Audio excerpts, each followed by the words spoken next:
رمضان المبارک کا مہینہ جو انوار و برکات کے نزول کا وقت ہے وہ گزر رہا ہے۔ ساری امت مسلمہ عبادت و ریاضت میں مصروف ہے، اللہ تبارک و تعالیٰ کی بارگاہ میں روزے رکھ رہے ہیں، نمازیں پڑھ رہے ہیں، اوراد و وظائف پڑھ رہے ہیں۔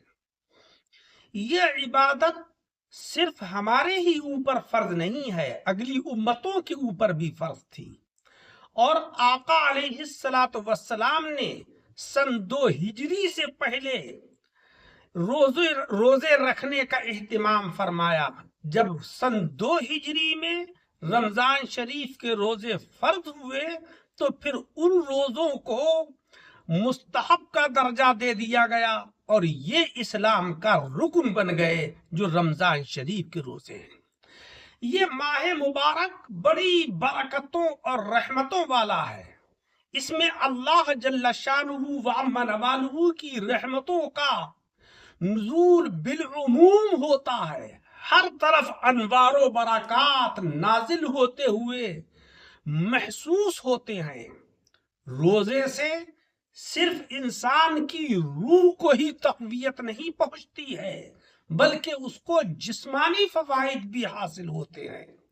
چونکہ اسلام کے اندر عبادت و ریاضت کرنے کا مقصد تقوی اور پرہیزگاری ہے، ورنہ نماز ہو، روزے ہوں، زکوٰۃ ہو یا حج ہو، یہ ساری عبادات جہاں انسان کی روح کو تقویت پہنچاتی ہیں وہیں انسان کے ظاہر کو بھی ان سے فائدہ حاصل ہوتا ہے۔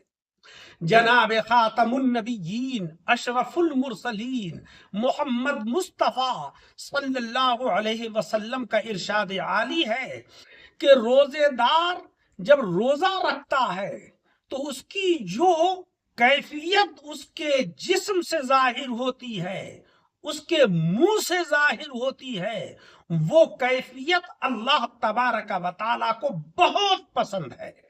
مولا رب العزت فرماتا ہے روزے دار کے روزے کی جزا میں خود ہوں، اور کیوں نہ ہو کہ انسان کے سامنے طرح طرح کی غذائیں رکھی ہیں، بہترین قسم کے مشروبات رکھے ہیں، مگر وہ ان کو ہاتھ اس لیے نہیں لگا رہا ہے کہ ابھی اللہ رب العزت کا حکم نہیں ہے۔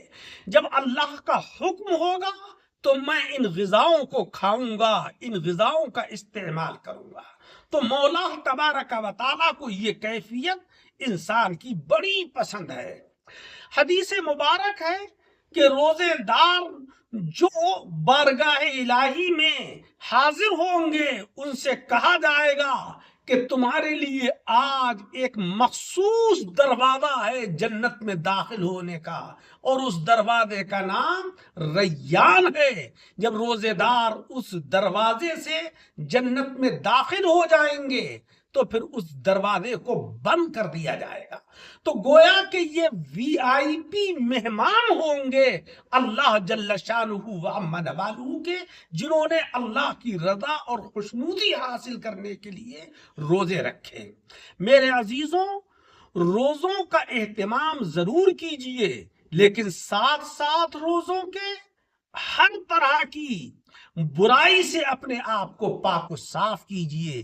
مکاری، عیاری، جھوٹ، چغلی، ان ساری بری عادات کو چھوڑ دیجئے، تب حقیقت میں روزے کا جو صحیح طریقے کا فائدہ ہے وہ حاصل ہوگا۔ اللہ تعالی ہمیں عمل کی توفیق عطا فرمائے، آمین بجاہ النبی الکریم۔